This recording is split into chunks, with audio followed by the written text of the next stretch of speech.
edition. My name is Brad Pomerance in Long Beach today, joined by the Vice President of the Long Beach Community College District. His name is Jeff Kellogg. And so I want to speak with you to start about funding for community colleges. As you know, Governor Brown over the last few years, as the economy's turned around, as Prop 30 monies came in, has been kind to K-12, K-14 education. How's it now that we're kind of a few years out? He just proposed a new budget. Part of Prop 30 expired. Some of it got extended through Prop 55. Well, the quick answer is it's not for community colleges in general and Long Beach City College in particular. Right. It's not a great budget. Okay. It's not a bad budget. Okay. And most importantly, which most people not really focused on, with the situation with potential increases to tuition at the UC and the Cal State level. Right. For community colleges, no language at all on increases for students. I'm so glad you brought that up because, look, when we were kids, in the olden days, It was free. It was free, but I would also say I cast no aspersions, but you know, some saw community college as a second chance education. Now it's not. Now it's perceived as a first-class education. Smaller classes, great teachers, closer to home, save some money. If all of a sudden UC and CSU numbers go up and the middle-class scholarship gets eliminated, which is a possibility, I mean, you could be flooded. Again, and it's not as if we haven't gone through this scenario before, because usually when the economy goes bad, people have a tendency to go back to school Right. to help themselves. If there are increases in the UC or the Cal State system, same scenario. So it's a challenge that we have had in the past, and if we have to deal with it, but the problem is our funding is only to a certain level. So unlike where we can sit there and say we can expand, we just don't get the funding from the state of California, so we're actually restricted financially how really? many students we can take. In the past, we've gone from 2.5 million students in the entire California right. community college system to 2.1.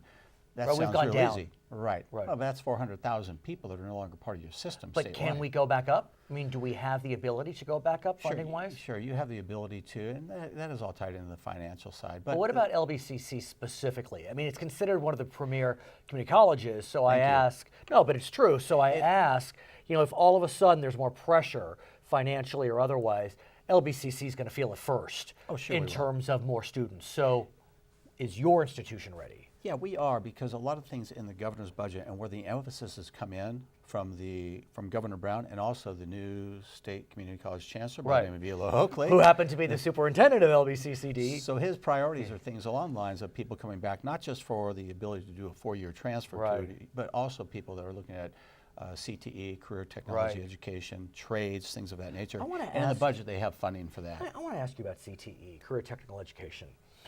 One can say a lot of things about the new president, but one thing we also can say about him is that he is looking to bring jobs back to America, whatever that may mean.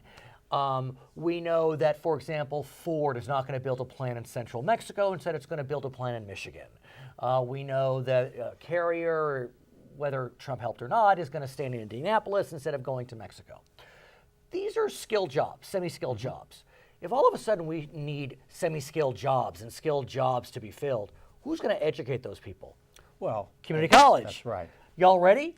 Sure we are. And that's one of our strongest points, because that's one of our missions as a community college in general. Again, Long Beach City College in particular, we have funded a lot of CTE programs. We've changed a lot of them too to address the new types of jobs that are out there, not only in CTE but others. And the one I'm going to mention right now is cybersecurity. Right, Only because that's a new, if we had talked 10 years ago, that would have been a term we never would have referenced. By the way, to show how critical that is and what the importance on a local level, the Los Angeles Community College District, one of their 9 colleges, were hacked.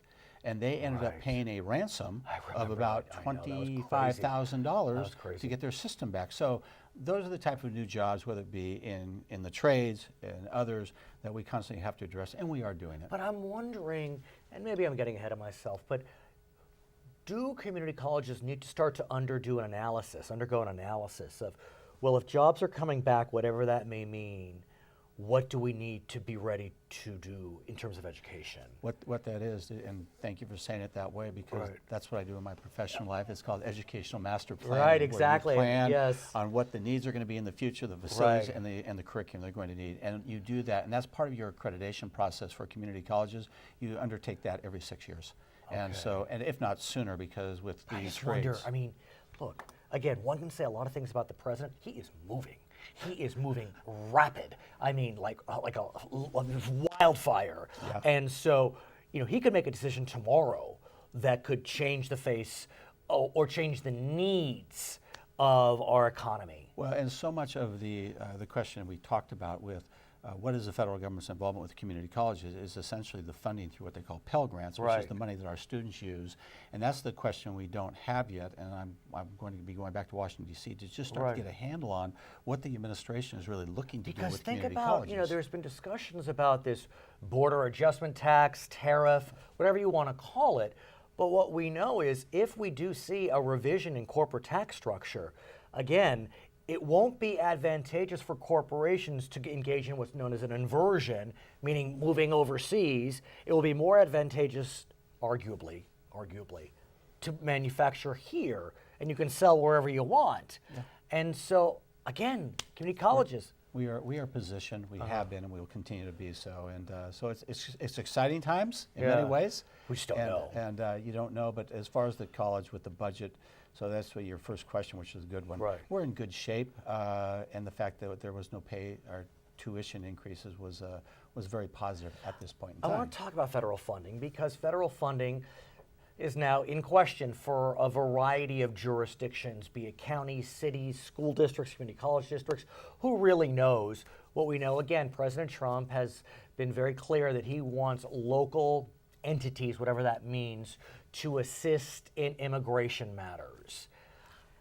Query whether a community college would be the best place to seek assistance, but well, and we've always had in the past, and during this time, there's been the question that's been raised, but we have a mission to do, and we have a function, and our function is to educate people who are trying to improve their lives through higher education. That's what we do. So the question about, well, what if someone comes to the community college and starts to ask these type of questions about our students and so on, we don't do that, and we never have done that. So those are one of those. It's interesting. I was reading that I guess back in the 90s, New York was asked to turn over immigration information. And what the court ruled in that case is, and I think it was may have been NYPD, is if you have the information, turn it over, but you don't have to collect it. And so if you haven't collected it, you can't be forced to collect it. And the reason for this a lot of times, and it's a very complex issue in many ways, but we don't try to categorize students about this student is this and that and this. Now we have demographic breakdown, things of that nature, but when you start getting into the levels that people are talking about, that's something that we've never done, and we don't plan to start. Well, the state, California, as we speak today, is discussing whether it would become a sanctuary state, and so that could cause, if the Trump administration want to, a desire to try to pull all federal funding. I mean, $105 billion of the state budget comes from the feds. And that part is what I mentioned about the Pell Grant. That is directly to assist our students, financial aid, et cetera. And that is a concern we have about, well, be careful which fight you want to pick, because at the end of the day, I'm looking out for the students at Long Beach City College. So there's a lot to consider in the coming months. I'd love for you to come back so we can kind of evaluate and investigate what's happening because, like we said, events are moving quickly. Yeah, His name is Jeff Kellogg. He is a vice president, actually, of the Long Beach Community College District. We're in Long Beach today. My name is Brad Pomerance on Local Edition.